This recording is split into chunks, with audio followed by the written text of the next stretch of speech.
Ernest Anderson came home unannounced that December afternoon and heard music playing in his house.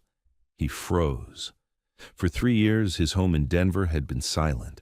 His 2 autistic daughters hadn't spoken, hadn't laughed, hadn't made a sound. So where was that music coming from? His heart pounded as he moved toward the living room. Then he heard it. Child laughter, bright and real. When he opened the door, what he saw stopped him cold. Ernest hadn't planned to come home early that day. For 3 years, he'd avoided his house like it was cursed. His wife, Catherine, had died in a car accident when their twin daughters, Ella and Lily, were only 3. The girls had been making small progress with their autism before the tragedy. A few words, brief eye contact, tiny smiles. After Catherine died, they disappeared completely. They stopped speaking, stopped looking at anyone, wouldn't let him touch them. Ernest spent over $2 million trying to reach them, 15 specialists over 3 years, behavioral therapy, speech therapy. Nothing worked. 6 weeks ago, he hired Melinda Brown to manage the house, 29 years old, quiet, efficient. She cleaned, cooked, and stayed out of the way. Ernest barely noticed her. That Tuesday, his meeting ended early. He drove home. When he stepped inside, he heard music playing. Soft, classical. His pulse raced. The house had been silent for 3 years. Then he heard laughter. High-pitched, real. His daughters. He hadn't heard them laugh since the morning Catherine made them breakfast, hours before she died. Ernest reached the living room door and pushed it open. What he saw made the world stop. Melinda stood in the center of the room, arms raised, moving like water, and on either side of her, wearing pink tutus, were Ella and Lily, dancing, their faces glowing with pure joy. They were fully present, alive in a way he hadn't seen in 3 years. His briefcase hit the floor. 3 heads turned. Then Ella did something impossible. She looked directly at him, held his gaze, and reached one small hand toward him. Ernest dropped to his knees. For the first time in 3 years, when he reached for his daughters, they didn't pull away. When the music stopped, he looked up at Melinda, tears streaming down his face. "How?" he whispered. Melinda knelt beside them. "They were never unreachable, Mr. Anderson. They just needed someone willing to meet them where they are." Ernest stared at her. 15 specialists had failed, and this woman, a maid he barely knew, had done the impossible in 6 weeks. What he didn't know was that Melinda had a past, a calling she'd walked away from, and God had been quietly preparing her for this exact moment. Before we continue, like this video, subscribe, and tell me where in the world you're watching from. Because sometimes God puts the right person in your life exactly when you need them most. Ernest didn't say a word about what he'd seen. He just started coming home earlier. First an hour early, then 2. By the end of the week, he was leaving the office by noon, making excuses his assistant stopped questioning. He'd slip into the house quietly and watch from doorways, from the kitchen, from the top of the stairs. Always careful, always hidden. What he saw broke him in ways he didn't know were possible. Melinda wasn't doing therapy. She was just living with them, humming while she folded laundry, her body swaying gently. And Lily, who hadn't responded to anything in 3 years, would stop rocking and watch her, actually watch her. When Melinda set the table, she'd place each item down with rhythm, plate, fork, cup, napkin. And across the room, Ella would move her hands in the same pattern, like she was learning a song without words. Everything Melinda did had a pulse to it, a gentleness Ernest had forgotten could exist. One afternoon, he watched her dress the girls. For 3 years, getting them dressed had meant meltdowns and screaming. Melinda held up a shirt and swayed it softly, humming. Ella reached for it, not because she was told to, because the movement invited her. Melinda guided her arms through the sleeves in time with the rhythm, slow, steady, like water. No tears, no fight, just peace. Ernest's chest tightened. Catherine used to move like that, used to sway the girls to sleep, bounce them on her hip, hum made-up songs. She'd understood something he never had, that they didn't need fixing. They needed to be met where they were, and Melinda was doing exactly that. Then, one Thursday afternoon, something happened that made Ernest forget how to breathe. Melinda stood in the living room and raised her arms slowly, palms up, like she was lifting something invisible. She did it once, twice, a third time. And Lily, who hadn't imitated anyone in 3 years, lifted her arms too, slowly, deliberately, mirroring her.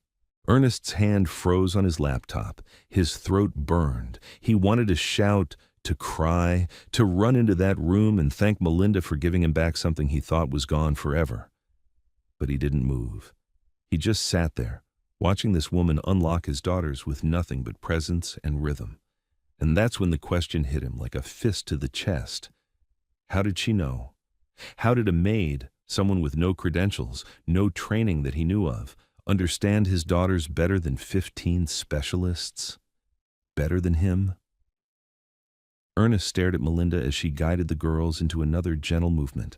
There was something in the way she moved, something trained, something she wasn't telling him, and he needed to know what it was. That night, after the girls were asleep, Ernest made a decision. He was going to ask her. He was going to find out who Melinda Brown really was, because the woman cleaning his house was hiding something, and whatever it was, it had just brought his daughters back to life. That evening, after the girls were asleep, Ernest found Melinda in the kitchen wiping down the counters. "Melinda," his voice came out rougher than he intended. "Can you stay a moment, please?" She turned, her eyes widening slightly. In 3 years of employing various staff, Ernest had never asked anyone to stay after hours, never had a real conversation beyond scheduling and instructions. "Of course, Mr. Anderson." She set down the cloth, her hands folding neatly in front of her. He gestured to the small table by the window. "Sit, please." They sat across from each other in the dim kitchen light, and for a long moment, Ernest didn't know how to start. How do you ask someone to explain a miracle? "Where did you learn it?" he finally said. "What you do with them, the way you move, the way you reach them." Melinda's face went very still. She looked down at her hands. "I don't mean to overstep by asking," Ernest continued quickly. I need to understand. 15 specialists over 3 years couldn't do what you've done in 6 weeks. Mr. Anderson?" "Ernest, please." She looked up at him then, and he saw something in her eyes he hadn't noticed before. Pain. Deep, old pain that mirrored his own. "I wasn't always a maid," she said quietly. The words hung in the air between them. "I worked as a dance and movement therapist for 3 years. Children with special needs, mostly on the autism spectrum. I specialized in nonverbal communication." She paused, her jaw tightening. "I was good at it. Really good. Until I wasn't." Ernest leaned forward, his heart pounding. "What happened?" "Burnout." The word came out like a confession. "I took every failure personally. Every child I couldn't reach felt like I'd failed them. After 3 years, I just broke. I walked away 2 years ago and took domestic jobs to heal, to step away from the weight of it all." Ernest felt like he'd been punched in the chest. "You're a trained therapist." "Was," she corrected softly. "I gave up my license. I'm not practicing anymore." "But you saw it. From the first day, you knew what Ella and Lily needed." Melinda nodded, her eyes filling with tears. "I saw it immediately. The way they moved, the way they retreated. I knew traditional verbal approaches would keep failing them, but I was terrified to say anything.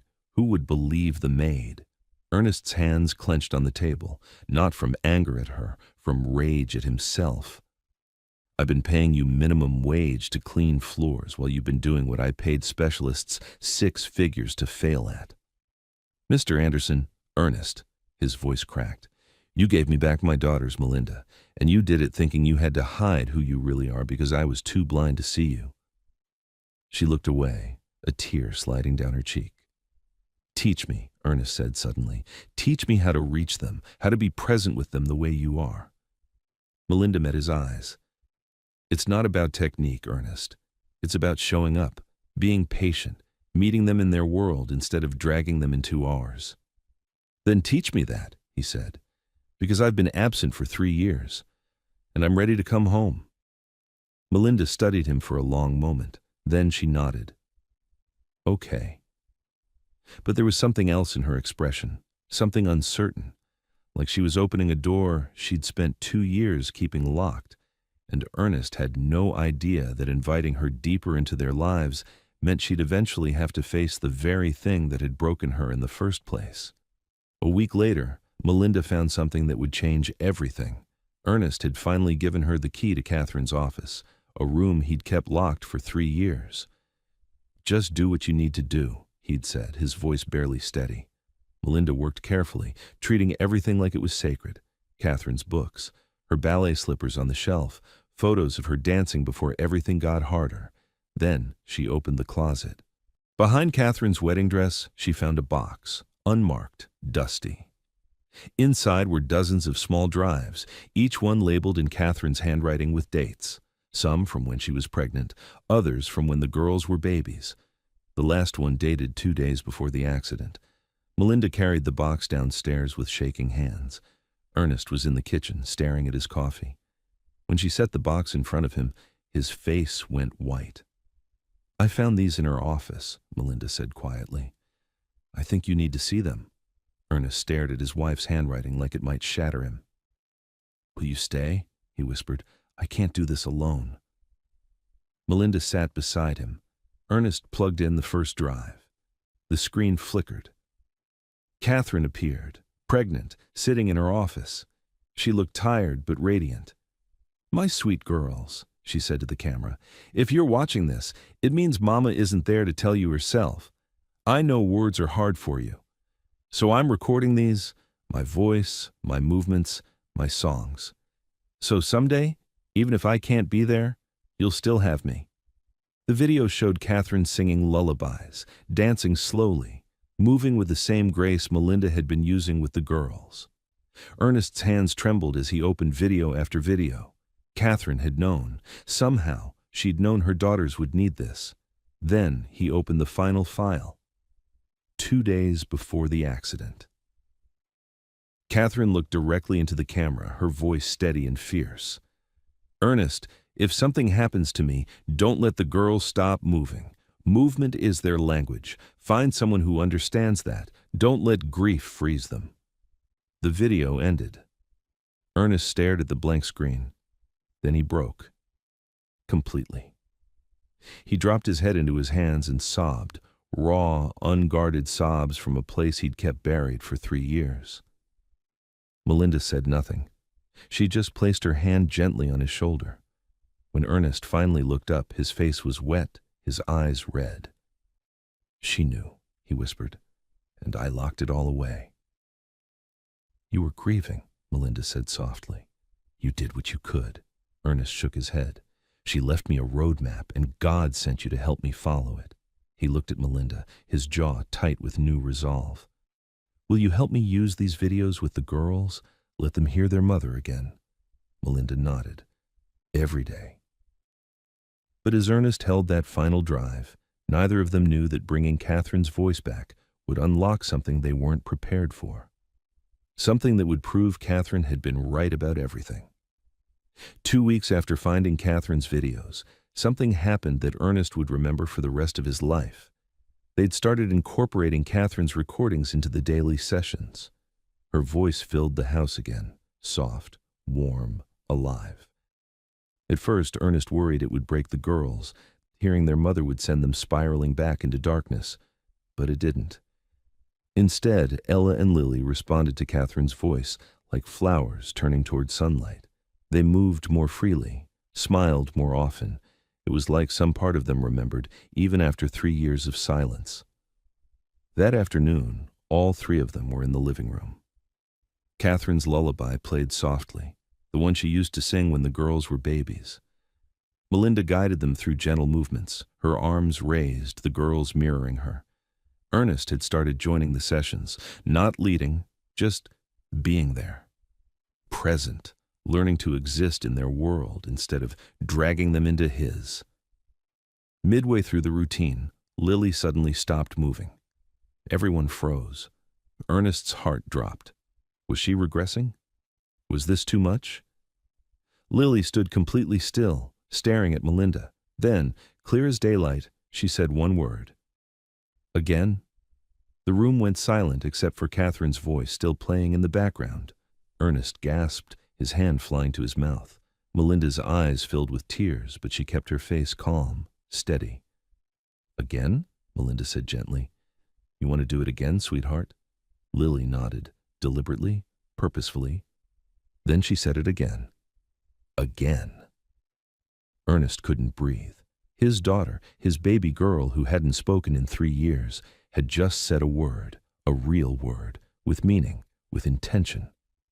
Melinda raised her arms slowly, starting the movement over.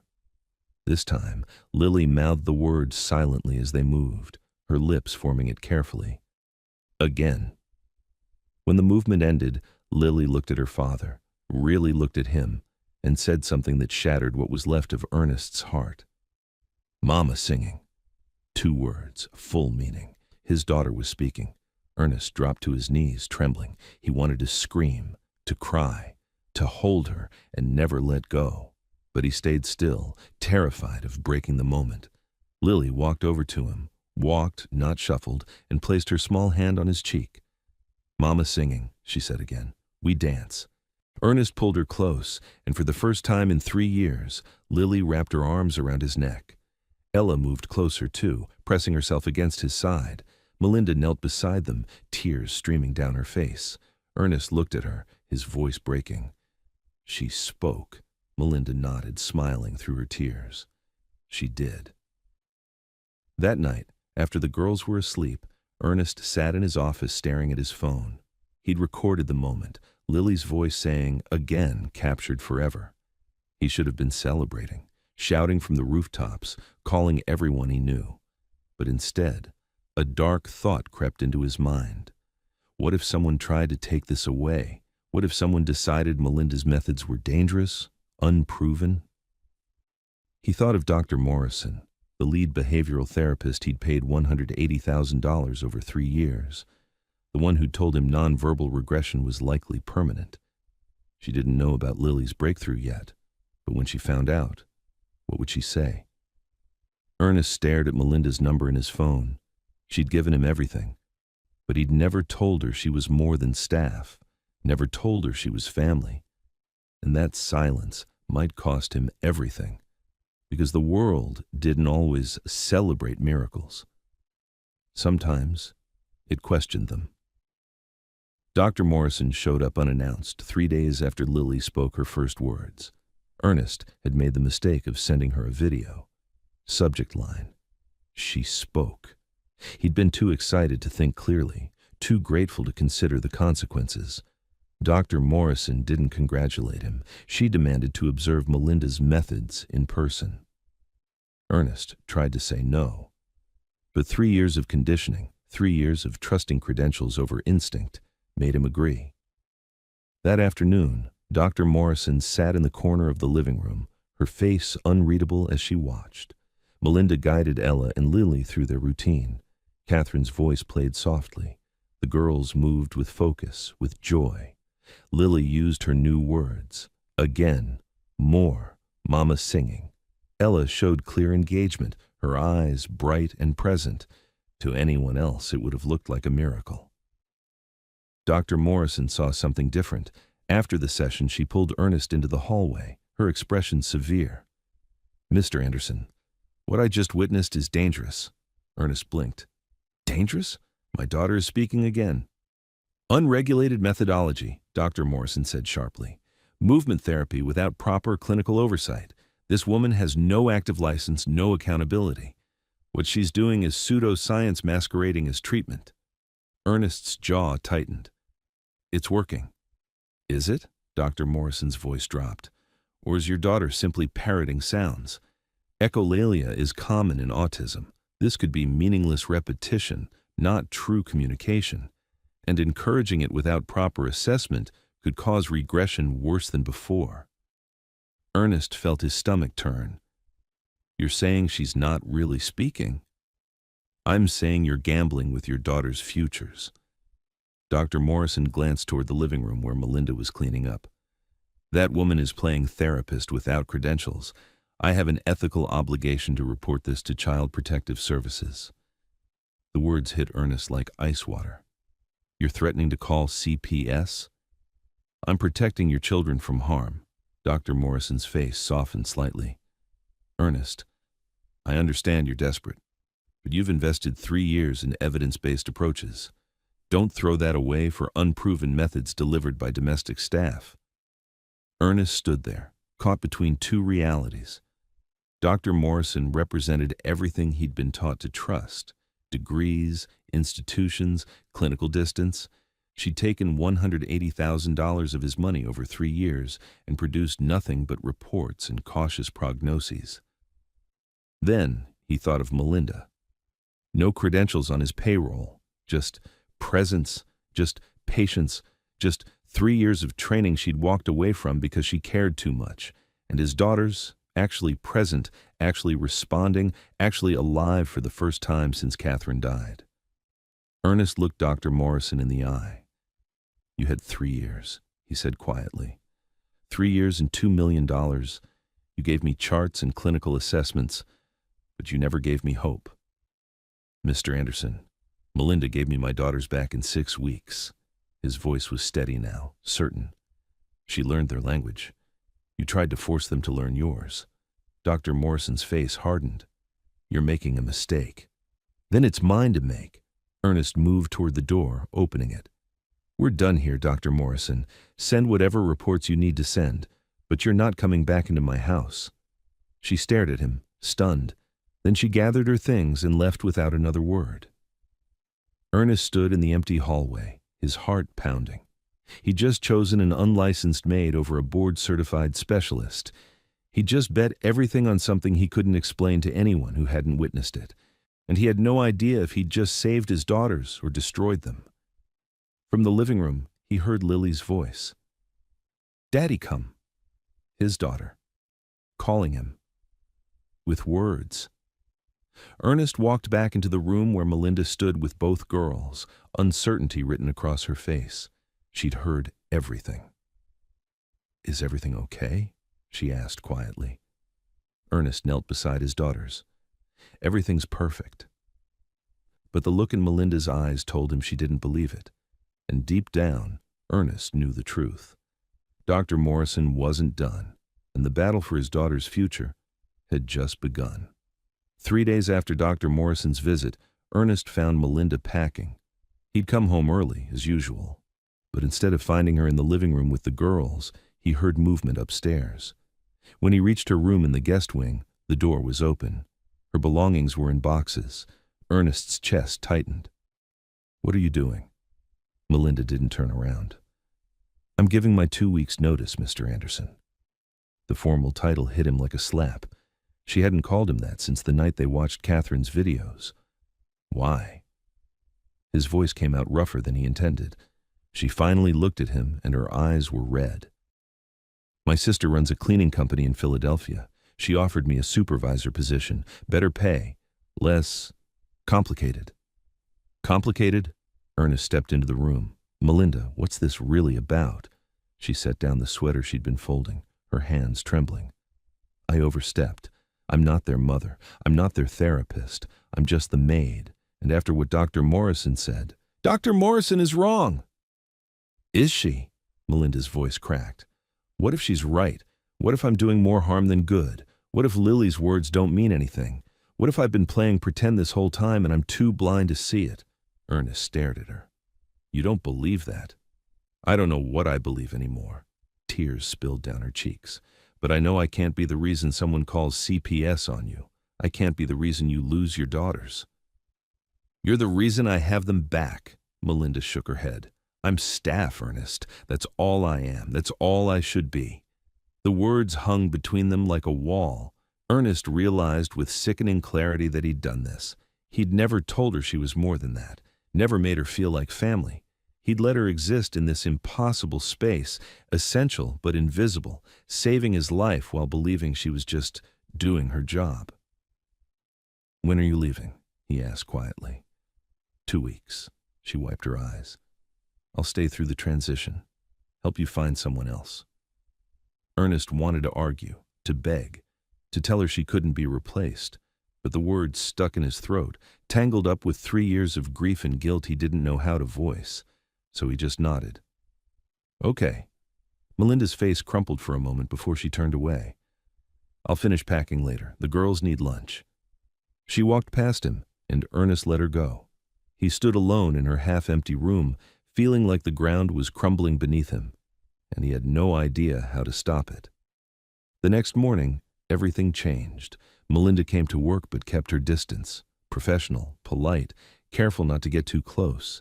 She still did her job, made meals, cleaned, kept things running. But she didn't hum anymore, didn't sway while she worked, didn't move with that gentle rhythm the girls had learned to follow. And Ella and Lily felt it immediately. By afternoon, Lily had stopped using her new words. She stood at the living room window, rocking slightly, staring outside like she was waiting for something that wouldn't come.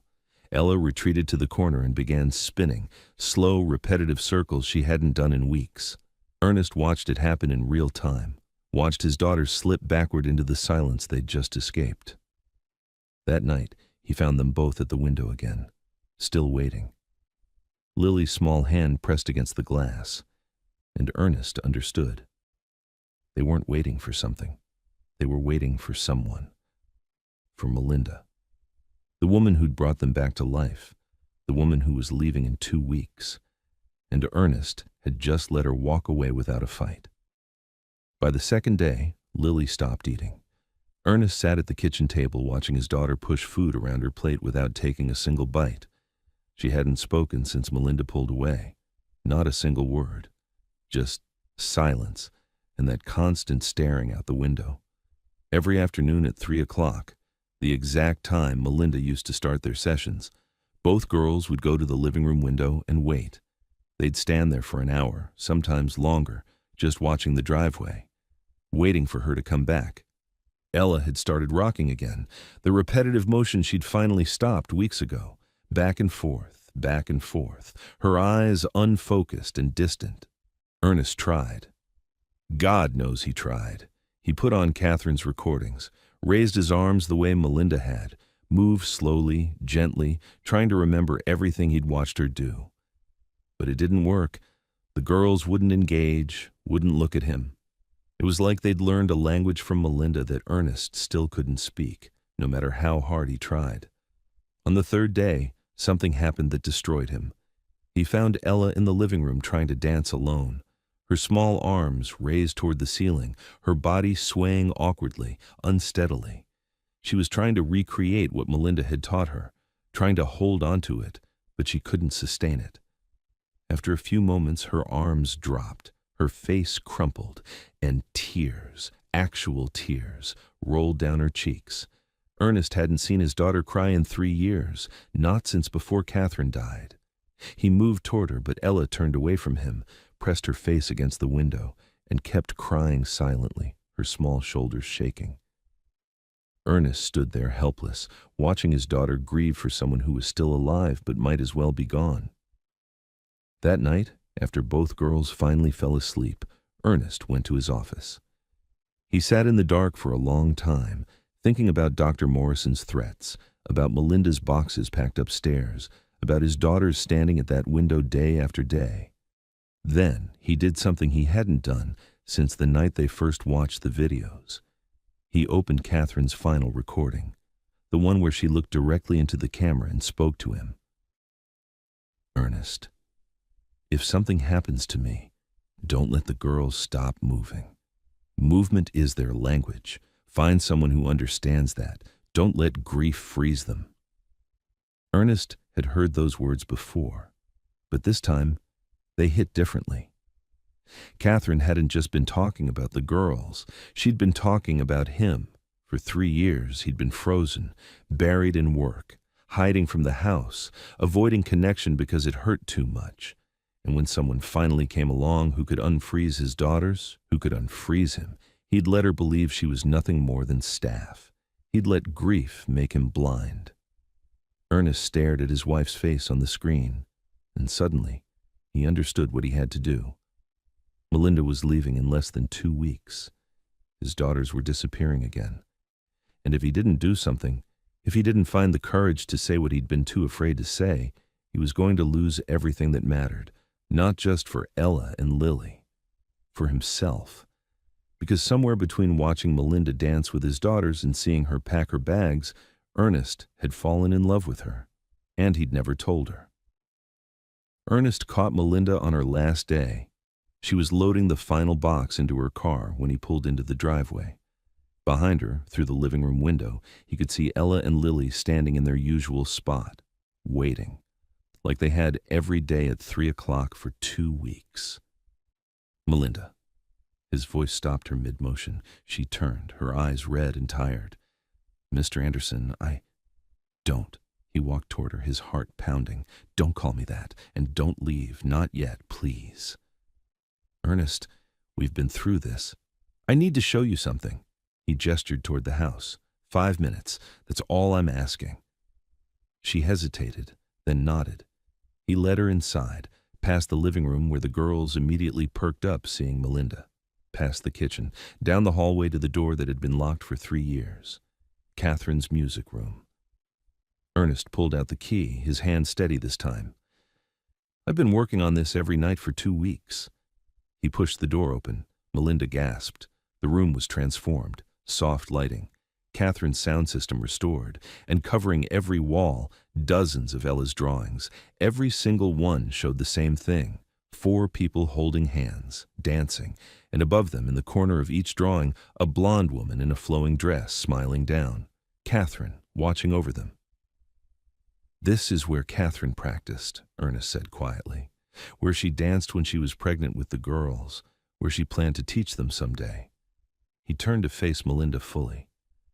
I locked this room for 3 years because I couldn't face it, but you've been unlocking everything I closed. Melinda's eyes filled with tears. Ernest took a breath. You're not just the maid, Melinda. You never were. You saved my daughters. You saved me. And I let you think you were nothing more than staff, because I was too afraid to admit what was really happening. Ernest, I'm in love with you. The words came out raw, honest. I don't know when it happened. Maybe the first time I saw you dance with them. Maybe when you sat with me while I watched Catherine's videos. But I can't let you walk out that door without telling you the truth. Melinda covered her mouth, tears streaming. I'm not asking you to stay as an employee, Ernest continued. I'm asking you to stay as family. Because that's what you are, to Ella and Lily, to me. From the hallway came a small voice. Melly? They both turned. Ella and Lily stood in the doorway, drawn by Melinda's presence. Ernest knelt down. Girls, come here. They moved slowly into the room, their eyes wide as they saw the drawings covering the walls. Lily pointed at one. We draw. You did, Ernest said gently, because you knew. You knew before I did. He looked at Melinda. Will you help me do this right? Help me honor Catherine by refusing to stay frozen? Melinda couldn't speak. She just nodded, tears falling freely. Ernest pressed play on Catherine's recordings. Her voice filled the room, the lullaby she used to sing. For a moment, everyone froze. Then slowly, Lily began to sway. Ella reached for Melinda's hand. Melinda took it, then reached for Ernest's. He grasped it like a lifeline. The 4 of them formed a circle in the center of Catherine's music room, and they began to move. Not perfect, not choreographed, just honest, real, present. Midway through the song, Lily stopped. Everyone held their breath. Then she spoke, clear and full. Mama singing, we dancing, Mama happy. Ernest's face crumpled. He dropped to his knees, and 3 years of held-back grief finally broke free. Both girls wrapped their arms around his neck without hesitation. Melinda knelt beside them, her hand on Ernest's shoulder. I miss her, Ernest choked out, the first time he'd said it aloud to his daughters. I miss her so much. Ella pressed her forehead to his. Didn't speak, but her eyes said everything. I know, me too. They stayed like that, holding each other in Catherine's room, surrounded by her voice, and for the first time in 3 years, grief didn't feel like drowning. It felt like release. When they finally stood, Ella took Ernest's hand. Lily took Melinda's. Then the girls joined their free hands, completing the circle. Again, Lily said softly. They danced, and when Ernest looked at Melinda across the circle, he saw not just the woman who saved his daughters. He saw the woman he wanted to spend the rest of his life with. But there was still one question neither of them had answered out loud. Would Melinda stay? 6 months later, everything had changed. Ernest stood in the kitchen on a Saturday morning, watching through the window as Melinda taught the girls a new routine in the backyard. Spring had arrived in Denver, bringing warmth and color back to a house that had been frozen for too long. Ella and Lily were 7 now. Lily spoke in full sentences, over 200 words in her vocabulary. She asked questions, told stories, laughed freely. Ella communicated her own way, some words, mostly movement and gestures, and that was beautiful too. She didn't need to be like everyone else. She just needed to be seen. They weren't cured. Autism wasn't something that needed curing, but they were whole, connected, loved exactly as they were. Melinda had stayed, not in the guest wing as staff, but as part of the family. The girls called her Melly, and every afternoon at 3 o'clock, they still gathered in Catherine's music room to dance, not because they had to, because they wanted to. Ernest joined them now, not leading, just present. He learned to parent on his daughter's terms, to communicate through patience instead of pressure, to see their autism not as a tragedy, but as a different way of experiencing the world. That afternoon, as music drifted through the open windows and the girls spun barefoot in the grass, Ernest walked outside. Melinda noticed him and smiled, the kind of smile that still made his chest tighten. She left the girls chasing butterflies and sat beside him on the porch steps. "Do you ever regret it?" Ernest asked quietly. "Staying here? Giving up Philadelphia?" Melinda watched Ella and Lily dancing in the sunlight, their laughter carrying on the breeze. She thought about the woman she'd been 2 years ago, burned out, broken, convinced she'd failed everyone she tried to help.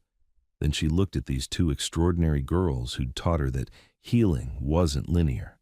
That connection didn't require perfection, that love could exist in silence and movement and patient presence. "I didn't give up anything," she said softly. "I found everything." Ernest took her hand. "These girls taught me something too, that I can't control everything, that sometimes the best thing I can do is just show up."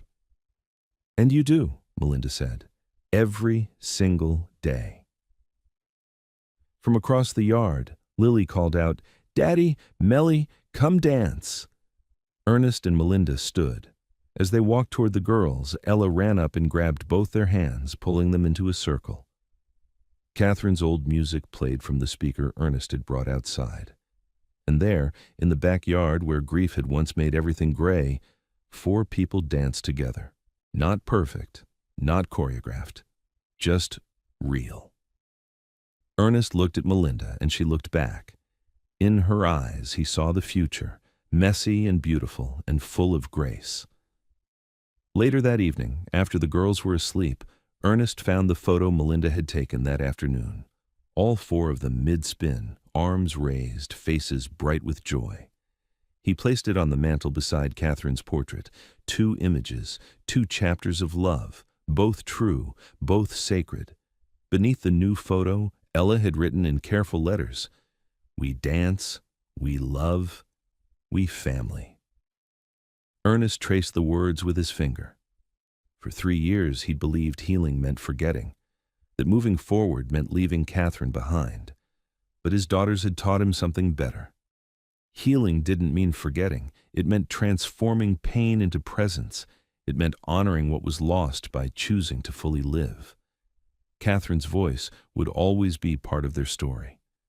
Her love hadn't ended when she died. It had just learned new steps.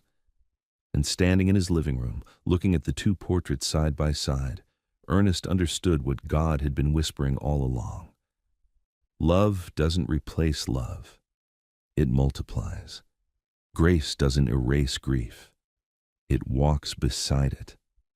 And sometimes the miracle you're praying for doesn't look like what you expected. Sometimes it shows up wearing an apron, speaking a language you forgot existed, and teaching you that the way back to life isn't through fixing what's broken, it's through learning to dance again. Outside, rain began to fall, soft and gentle, like the rain that had fallen the day Catherine died. But inside, there was only warmth, only music, only the sound of a family that had learned to breathe again. And in that Denver home, beneath a sky that had seen so much sorrow, healing danced on, barefoot, imperfect, and beautifully, beautifully real. The house was never this quiet. Andrew opened the door. No screaming, no crashing, no chaos. His sons were 5 years old. 17 nannies had quit. Nobody could handle them. But today, silence. He called their names. Nothing. Room by room, he searched. Kitchen empty, playroom empty. Then he opened the last door, and what he saw stopped his heart cold. Andrew Taylor wasn't supposed to be home. The London deal closed early. For the first time in 5 years, he said no to another meeting. He just wanted to go home. When he walked through the door that Tuesday afternoon, he expected war. That's what life sounded like with 3 boys who'd lost their mother the day they were born. But today, nothing. He dropped his briefcase. Boys? No answer. He moved faster. Kitchen empty. Playroom empty. His chest got tight. One more room. He pushed open the nursery door and froze. Joshua, James, John, on their knees, hands folded, and beside them, Sarah Jackson, the maid from Atlanta doing something no nanny had ever tried. Andrew's legs gave out. 5 years. He hadn't cried once. Not when Victoria died. Not when 17 professionals called his sons impossible. But this broke him. That night, alone in the dark, her voice came back. You can build an empire, Andrew, but you can't buy back time. And he realized this wasn't a breakdown. This was God giving him one more chance. The next morning, he came downstairs, made coffee, burned toast. When Sarah walked in, surprised, he looked at her and said, I'll stay for breakfast. Minutes later, the boys ran in, froze when they saw him. Dad, you're home? He smiled. A real smile. Yeah, I missed you guys. They sat down. 3 bowls, 1 burnt toast, a silence that felt like peace. And Andrew knew something had shifted, but he had no idea what was coming next. Before we begin, like this video, subscribe, and tell me where in the world you're watching from. I hope this story reminds you sometimes God doesn't send angels, he sends people willing to stay. 5 years ago, the delivery room was too bright. Andrew stood there in scrubs he didn't know how to wear, holding Victoria's hand. She was pale, too pale. The doctors kept moving faster, their voices getting sharper, and he knew before they said it. Andrew. Her voice was so soft he almost couldn't hear her. Her eyes found his. Take care of them. 3 newborn cries filled the room. Joshua, James, John. Victoria smiled. Then her hand went limp in his. She was gone. The nurses moved around him, but Andrew couldn't move, couldn't speak. His wife just brought 3 sons into the world, and it cost her everything. He held her hand long after it went cold. He never got to introduce her to their boys. At the funeral, people kept saying the same things. Time heals. You'll be okay. The boys will get you through this. But they didn't understand. Every time Andrew looked at Joshua, James, and John, all he saw was what their birth had cost him. The woman he loved. The life they were supposed to build. Gone. All of it. Gone. So he stopped looking. The first 2 years were a blur. He hired nannies. Good ones. Expensive ones. Women with degrees and references and years of experience. He told himself the boys would be fine, that they'd grow up loved and cared for. But Andrew? He disappeared. Into boardrooms. Into late-night calls. Into international deals that took him to London, Tokyo, Dubai, anywhere but home. Work became the only thing that made sense. Stock prices went up. Buildings went up. Everything went up except the sound of his own sons' voices, because Andrew Taylor stopped coming home for dinner, stopped reading bedtime stories, stopped being a father. He told himself it was temporary, that once the pain faded, He'd come back. He'd be present. He'd be the dad Victoria wanted him to be. But grief doesn't fade. It just settles in and waits. By the time the boys turned 3, they stopped asking where Daddy was. By 4, they stopped running to the door when he came home. By 5, they stopped believing he'd ever really stay. And that's when everything started to break. The nannies started calling more, then texting, then showing up at his office unannounced, eyes wide, voices shaking. "Mr. Taylor, we need to talk about the boys." But Andrew didn't want to talk. He'd send more money, hire more help, fix it from a distance, until the day the 17th nanny walked out, and nobody would come back. By the time Joshua, James, and John turned 5, the house in McLean had become a war zone. Not because the boys were bad, but because they were drowning. They didn't remember their mother. They'd never heard her voice, never felt her hold them, but they knew something was missing, something everyone else seemed to have. And the person who was supposed to fill that space, their father, he was gone too. So they learned to scream. Joshua was the first to break. At 3 years old, he threw a toy car through the kitchen window. By 5, he was throwing chairs. He pushed Nanny Rebecca down 3 stairs, locked Nanny Caroline in the closet for 2 hours. Nobody could stop him once he started. Anger was the only language he knew. James was different. He stopped talking at 4. Just stopped. The doctors said there was nothing physically wrong, but words felt too heavy, too big, so he screamed instead. Long, sharp cries that made the staff cover their ears, and when he wasn't screaming, he was silent, completely silent. John was the quiet one, the one people thought was fine. But at night, he had nightmares so bad he'd wake up shaking. He clung to whoever was near, nannies, housekeepers, anyone terrified they'd disappear too. And sometimes, when no one was watching, he'd light matches, small ones, just to see the flame, just to feel something warm.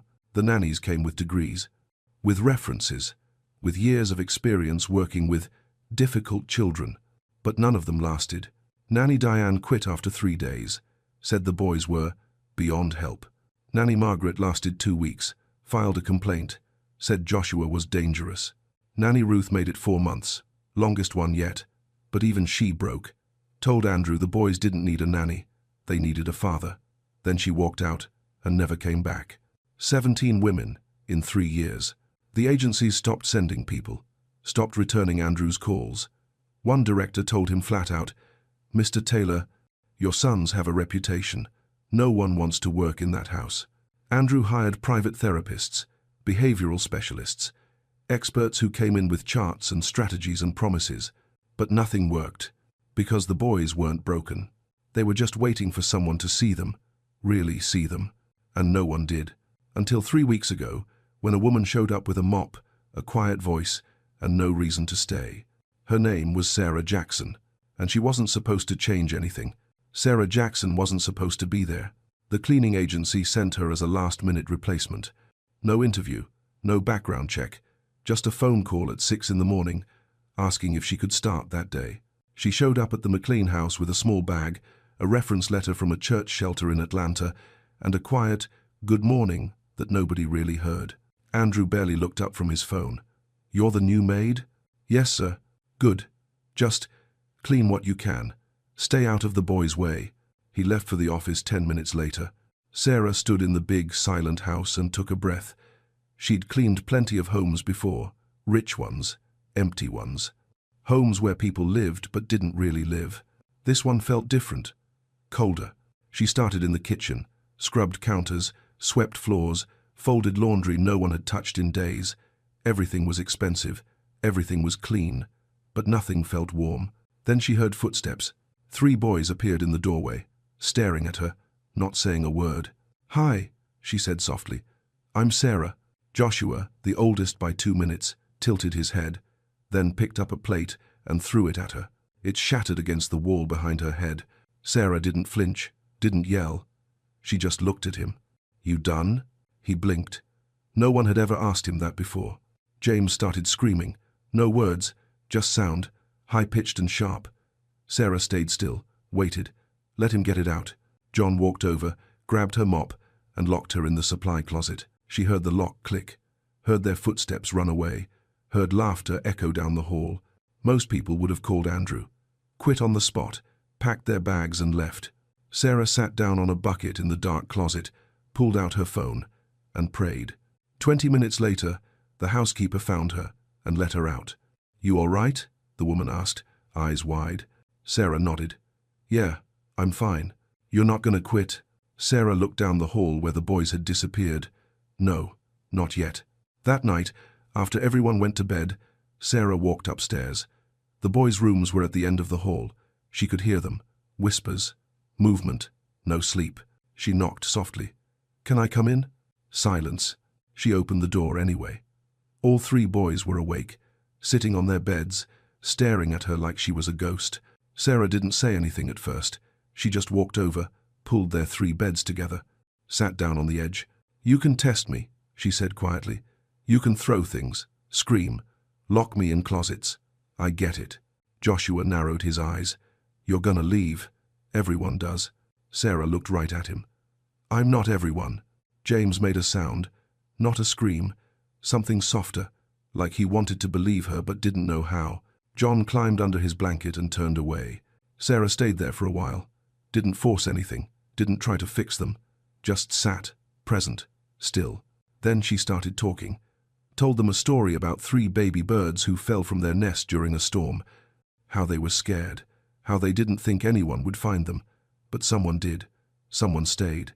By the end, Tommy had stopped fidgeting, James's breathing had slowed, and John, he'd turned around, listening. When Sarah stood to leave, Joshua spoke, voice small.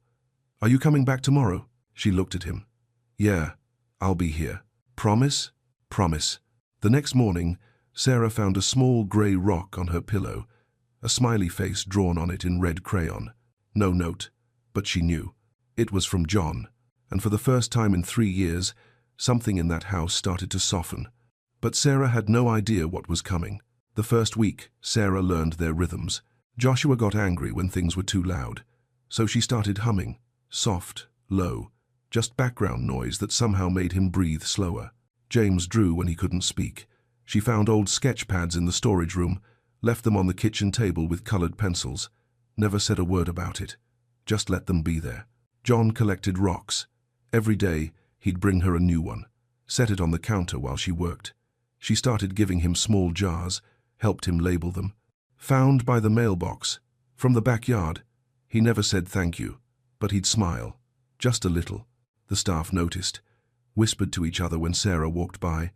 "She's lasting longer than the others." But Sarah wasn't trying to last. She was just trying to see them. One afternoon, Joshua threw a chair. Not at anyone, just threw it, hard. Sarah didn't jump, didn't lecture. She walked over, sat on the floor beside him, and said, "That must have felt good." He stared at her. "What?" "Throwing it, getting it out, must have felt good." His face crumpled. "I don't know why I do it." "I know," she said softly. "Sometimes the hurt gets so big, it has to go somewhere." He didn't say anything, just sat down next to her, and for the first time, he didn't destroy anything else that day. At night, Sarah started sitting with them before bed. She didn't read books, didn't lecture, she just talked, quiet, easy, about nothing and everything. And sometimes, when the boys were really quiet, she'd close her eyes and pray, not loud, not showy, just a whisper. "God, thank you for today, for these boys, for second chances." They watched her, didn't join in, but they watched. Andrew came home twice that week, both times after the boys were asleep. He'd walk past their rooms, see the light off, and keep moving. Sarah saw him once in the hallway. "Mr. Taylor, the boys were asking about you today." He nodded, didn't look at her. "I'll try to be home earlier next week." But he wouldn't be, and they both knew it.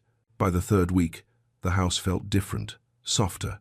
The boys still had hard days, still broke things, still screamed, but something was shifting.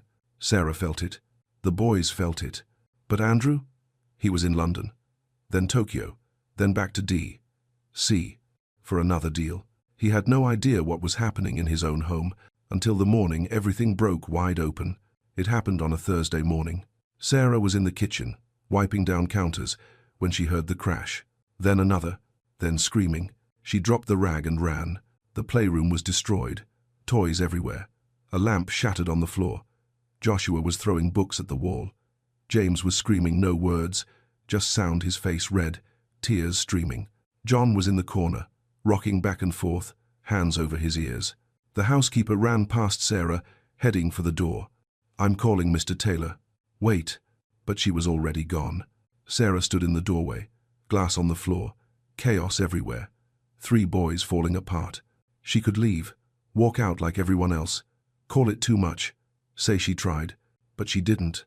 She walked into the room, knelt down on the floor, right in the middle of the broken glass. "Joshua," she said softly. He turned, chest heaving, fists clenched. "Go away. Come here." "No." "Joshua, come here." Something in her voice made him stop, made him look at her, really look. She held out her hands. "Come here, please." He didn't move at first.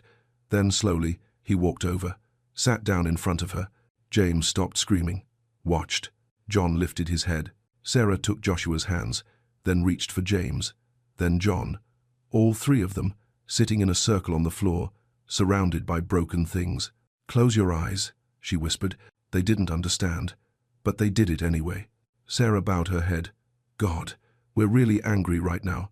We're scared. We don't understand why things hurt so much." Joshua's breath hitched. "But we're here, and you're here, and that's enough." James's shoulders started shaking. "Thank you for helping us. Even when it's hard, even when we break things, you still love us." John squeezed her hand tighter. Then Joshua whispered, "God, I'm sorry I get so mad. I don't know why I do it." James, voice trembling, said, "Please help us. We just want our dad back." John didn't say anything, just cried, quietly, finally letting it out. Sarah held them, all 3, and for the first time in years, the house was completely still, not empty. Still, that's when she felt it. Someone watching. She looked up. Andrew was standing in the doorway, his briefcase on the floor, his face pale, eyes wide. He'd seen everything, and he couldn't move. Andrew didn't remember walking into the house, didn't remember dropping his briefcase, didn't remember climbing the stairs. All he remembered was opening that door and seeing his sons, his wild, broken, unreachable sons, kneeling with Sarah, praying. Joshua whispering, "Thank you for helping me not be so angry." James saying, "We just want our dad back." John holding Sarah's hand like she was the only solid thing left in the world. And Andrew, he couldn't breathe. He slid down the wall, right there in the doorway, his expensive suit crumpling, his chest cracking wide open. 5 years. He hadn't cried in 5 years, but watching them, watching this woman do what 17 professionals couldn't, he fell completely apart. They didn't see him, they just kept praying, and Andrew knew, right then. He'd been wrong about everything. That night, he couldn't sleep, sat in his office staring at nothing, thinking about Victoria, about the boys, about the father he'd stopped being. He thought about calling Richard, his business partner, the man who helped him build everything after Victoria died. But he didn't, because for the first time in years, work didn't feel like the answer. The next morning, Andrew came downstairs, made coffee, actually sat at the table. When the boys ran in and saw him, they froze. "Dad?" He smiled. "Hey, guys." They didn't know what to do, so they just stood there. Sarah walked in, surprised. "Mr. Taylor, you're home." "Yeah," he said quietly. "I'm home." It felt like a beginning, but 2 days later, Richard Hale showed up, unannounced. Andrew was in his home office when Richard walked in. No knock, no warning. His face was tight. "We need to talk." Andrew looked up. "About what?" Richard pulled out his phone, showed him a photo. Sarah, kneeling with the boys, praying. "About this." Andrew's jaw tightened. "Where did you get that?" "Doesn't matter." "Andrew, do you understand what this looks like? A maid, praying with your sons, acting like she's family. She's helping them. She's destroying everything we've built." Richard's voice got sharp.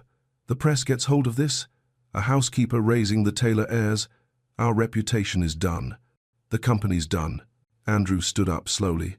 "Richard, fire her. Today." "No." Richard blinked. "What?" "I said no. Andrew, listen to me. I've got lawyers ready, PR ready. I even found a new nanny, Swiss, PhD in child psychology. She can start Monday. I don't care. Richard's face went red. You're choosing a maid over a $600 million deal?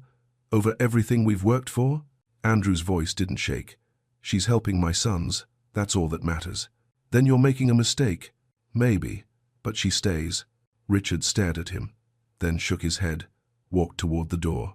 But in the hallway, Sarah stood frozen, holding folded towels. She'd heard every word, every single word. And that night, she made a choice Andrew would never see coming. Sarah didn't sleep that night. She sat on the edge of her bed, staring at the small bag she'd brought from Atlanta. Everything she owned fit inside it. She thought about the boys, about Joshua's slow smile when he didn't throw things, about James's drawings, about John's rocks lined up on her windowsill. She thought about Andrew, the way he'd stood up to Richard, the way his voice didn't shake when he said, "She stays." But she also heard Richard's words, "You're destroying everything we've built," and she knew what that meant. If she stayed, Andrew would lose his company, his reputation, everything he'd worked for since Victoria died. And the boys. They'd grow up knowing they were the reason it all fell apart. She couldn't let that happen. At 4 a.m, Sarah pulled out a piece of paper, wrote slowly, carefully, "Mr. Taylor, they don't need me. They need their father. I was just here to show them they're worth staying for. I'm sorry I couldn't be both. Sarah." She folded it, left it on his desk, then quietly walked out the front door. The early morning bus to Atlanta left at 5. She didn't look back. When the sun came up, Joshua was the first one awake. He ran to Sarah's room like he did every morning, knocked on the door. "Sarah?" "Nothing." He pushed it open. The bed was made. Her bag was gone. The jars of rocks she'd given John gone. His chest got tight. "Sarah?" James came running, saw the empty room, started breathing fast. John walked in last, looked at the windowsill where his rocks used to be. His face went white. "Where is she?" Joshua's voice cracked. They searched the whole house, every room, every closet, screaming her name. Then they found Andrew, sitting in his office, holding a piece of paper. Joshua ran in. "Dad, where's Sarah?" Andrew looked up. His face was pale, eyes red. "She's gone." "What?" James's voice was barely a whisper. "She left." Joshua's face went red. "No, no," she promised. She promised she wouldn't leave. He grabbed the desk, threw a chair. "Where is she?" James started screaming. That sound, that awful sound they hadn't heard in weeks. John collapsed on the floor, rocking, whispering over and over, "She promised, she promised, she promised." Andrew watched his sons fall apart, watched everything Sarah had built crumble in seconds, and something inside him snapped. He stood up, grabbed his phone. "Get the jet ready, now." His assistant's voice was confused. "Sir, fuel it. Meet me at Dulles in 30 minutes. He hung up, looked at the boys. "Get dressed, all of you." Joshua looked up, tears streaming. "Why?" Andrew's voice didn't shake. "Because we're going to Atlanta." "What?" "We're bringing her home." 20 minutes later, they were in the car. Joshua, James, and John in the back seat. Andrew driving too fast. Nobody spoke. When they pulled up to Dulles, Andrew's pilot was already waiting on the tarmac. "Sir, we're fueled and ready." "Good. Let's go." They were halfway up the jet stairs when Andrew heard a voice behind him. "Andrew." "Wait." He turned. Richard Hale stood at the bottom of the steps, out of breath, face pale. Andrew's jaw tightened. "Richard, I don't have time." "I know." Richard's voice cracked. "I know. Just listen. Please." Andrew stopped. The boys watched from inside the plane. Richard looked down, hands shaking. "I had a daughter once." Andrew blinked. "What?" "Emma. She's 28 now, lives in Seattle." Richard's voice broke. "She stopped calling me 5 years ago, stopped texting, stopped trying." "Richard, I chose the company over her. Every single time." His eyes were red. "Every birthday, every graduation, every time she needed me, I was in a meeting, closing a deal, building something that didn't matter." Andrew didn't move. "She got married last year." Richard wiped his eyes. "I wasn't invited. Didn't even know until I saw the photos online. The silence was heavy. Richard looked up at the boys, then back at Andrew. "Don't make my mistake. Don't lose them because you're afraid of what people think." He took a breath. "Go get her." Andrew's throat tightened. He nodded once. "Thank you." Richard stepped back, watched as the jet door closed, watched as it pulled away. For the first time in 30 years, Richard Hale stood alone on a tarmac and cried. Inside the plane, the boys were quiet. Joshua held a crumpled drawing. James clutched a rock. John stared out the window, whispering, "Please let her be there, please." Andrew looked at them. His sons. The ones he'd been too afraid to love. "She'll be there," he said quietly, "and we're not leaving without her." 2 hours later, they landed in Atlanta. A car was waiting. Andrew gave the driver one address.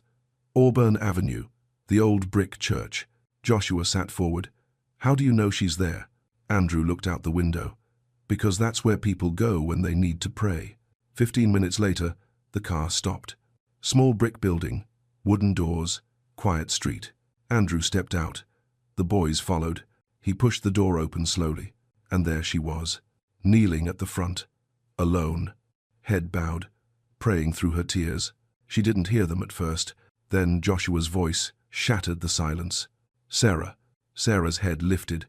She turned, eyes wide, disbelief flooding her face. And then they ran. Joshua, James, John, all three crashing into her arms, holding on like she was the only thing keeping them from falling apart. "You left," Joshua sobbed into her shoulder. "You promised." "I'm sorry. I'm so sorry." James couldn't speak, just cried, held her tighter. John whispered, "I thought you weren't coming back." Sarah pulled them closer. "I'm here. I'm right here." Andrew stood at the back of the church, watching, throat tight. Then he walked forward, slowly, each step heavier than the last. Sarah looked up, saw him, her eyes filled with tears. He stopped a few feet away, knelt down. "I let you go," he said, voice breaking. "I told Richard no, but I didn't fight hard enough. I didn't tell you." He swallowed hard. "I didn't tell you that we need you, that I need you." Sarah's breath caught. "I haven't been a father to them," Andrew continued. "I've been a ghost, running from everything that hurt. But you showed me what love actually looks like. You showed them they matter." His voice cracked. "Please, come home, not as the maid, as family." The boys held their breath. Sarah wiped her eyes, looked at Joshua, at James, at John. Then she looked at Andrew. "Yes," she whispered, "I'll come home." Andrew exhaled, relief washing over him like a wave. Joshua smiled through his tears. James let out a breath he'd been holding for days. John reached for Sarah's hand and didn't let go. They sat there in that quiet church, 4 broken people, learning what it meant to be whole again. 3 months later, the McLean house felt different, warmer, alive. Andrew came home for dinner every night, sometimes early. The boys still had hard days, still broke things sometimes, but they were healing. One evening, Andrew gathered them in the living room. Sarah sat on the couch, confused. He knelt in front of her, the boys beside him. "You didn't just teach them to pray," Andrew said quietly.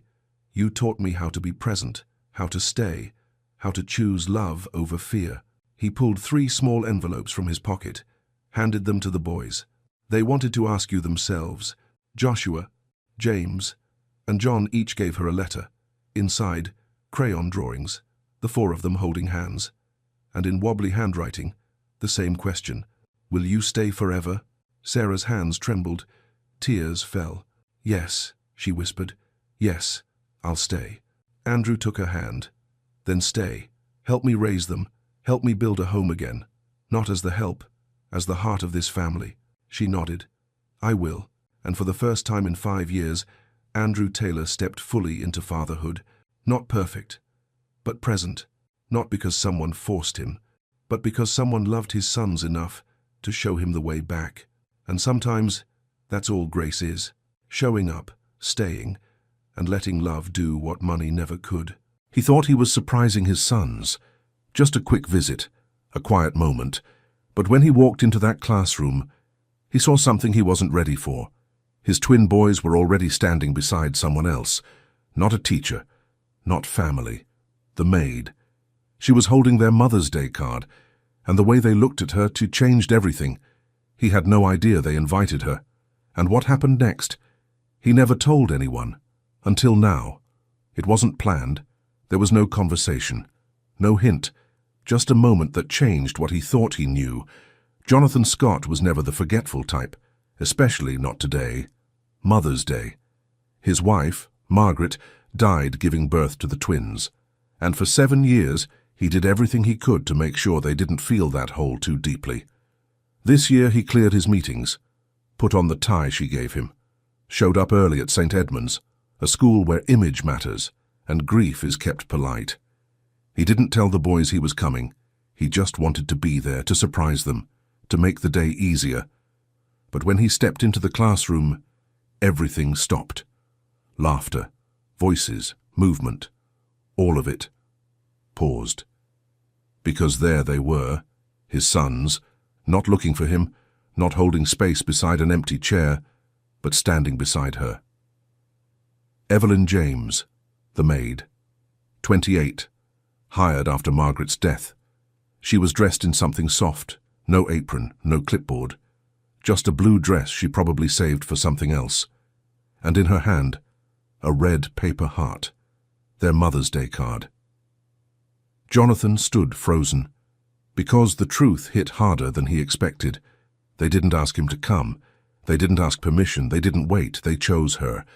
And whatever this moment was, it wasn't a mistake.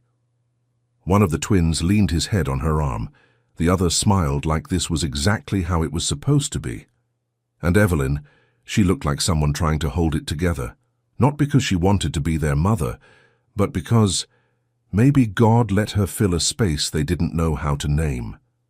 He didn't speak, didn't interrupt, didn't even move. He just watched.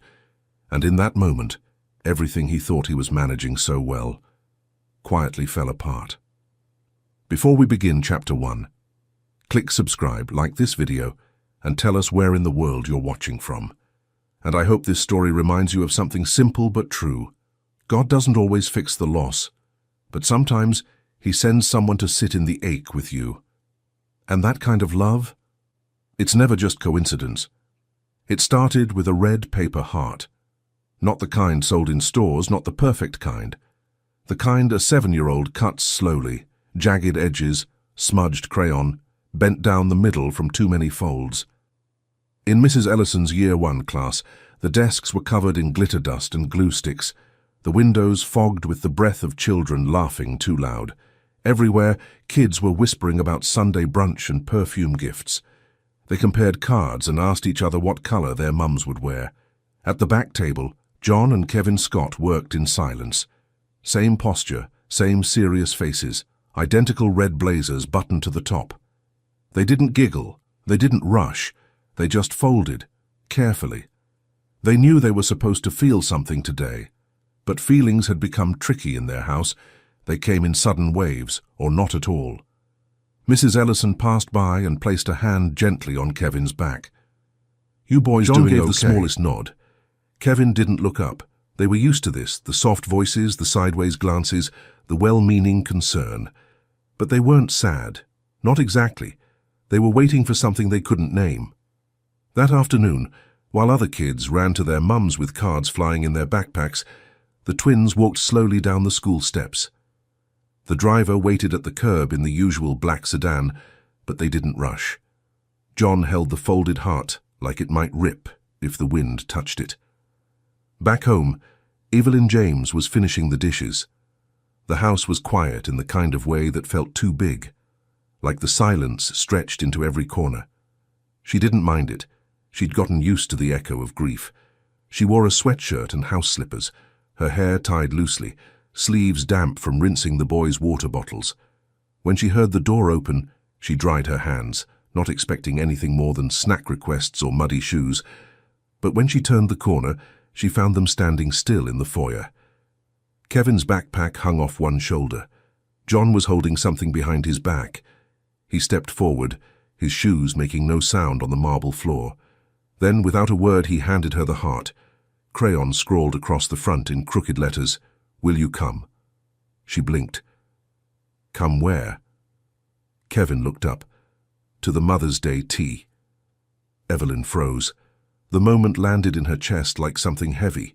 She looked at the card again, at the boys, at the way Kevin's voice trembled just slightly when he added, "Only if you want to." She didn't speak right away, not because she didn't know what to say, but because she didn't want to say the wrong thing. "I'm not your mum," she said gently. John shrugged. "We know." "But you make the house feel like it used to feel," Kevin whispered. Evelyn felt it then, that sting behind the eyes, the one she'd learned to blink away. She looked down at the card, felt the crease in the middle from John's careful fold, the crayon rubbing off on her thumb.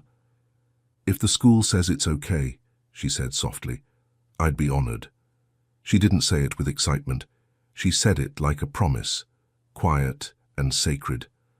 They nodded, then walked off toward the living room, as if they hadn't just broken something open.